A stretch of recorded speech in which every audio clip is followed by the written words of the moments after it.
zao olona no firomoka izao a naoka nambara ny fiterana zany tena andriamanitra zany zay voarakitra amin'ny Isaia toko 7:7 na 9:20 a no endriko sahady a itsidihana ny tokantranonao a amin'ity fotoanandroany ity ary dia manara ohatra ihany koa amin'izao fotoana izao a ianareo zay nandray anjara sahady tamin'ny fifidianana ny rahakirantsary zay vokatra voalohany tato anatin'ny tarika miray a dia maneho fisaorana anareo satria tsy tany amin'ny rahakirantsary osoka ny fidiananareo azy fa tena tany amin'ireo fivarotana ofisialy a zay misy n'izany VCD zany a na ny kasety zany a ny fidiananareo zany dia maneho fisaorana anareo sahady a indrindrindra dia eto dia arodiketona ny firalintsoanareo a inganeka ny fijerevanareo zany oronantsara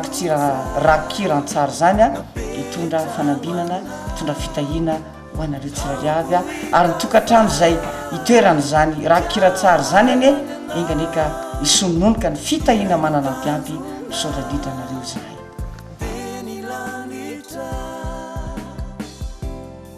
ny tenako moa zany a no mikarakara fampiankanjona ny tarika miray a ary miandraikitra ihany koa ny serasera dia mirary anao a azo fitahina sy azo evana amin'ny fijaliana ny rahafilasantsara zay atao amin'ny tarika miray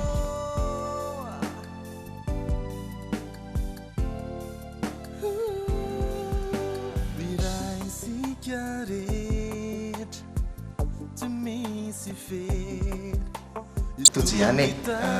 mpihira mpandeha mpamorikira atao amin'ny tarika miray makasitraka anao sahady akafity sanganasana ity ary dia ho tahiny tompony ianao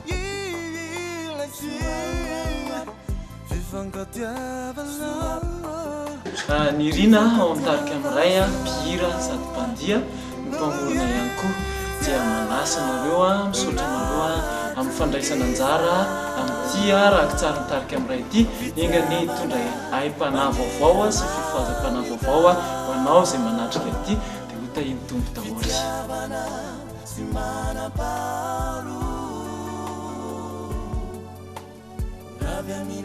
lanja atao amin'ny groupe miray a mpihira no sady mpandia ary a mpamorona ihany koa dia maniry anao a azo aim-pana vaovao amin'ny fijerena ny rakokira voalohany izay navoakany groupe miray dia ho tahin'Andriamanitra ne ianao